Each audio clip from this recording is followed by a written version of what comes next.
провода, ток по рукам, телефон на все голоса говорит пока. Пора. И пальто на гвозде, шарф в рукаве и перчатки в карманах шепчут: подожди до утра, до утра.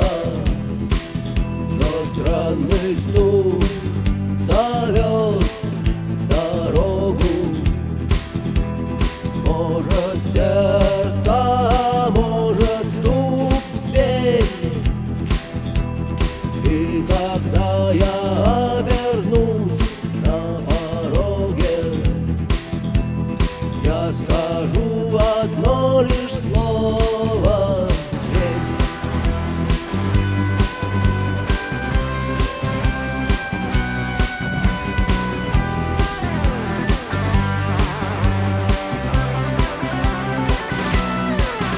И опять на вокзал, и опять к поездам, и опять проводник выдаст белье и чай.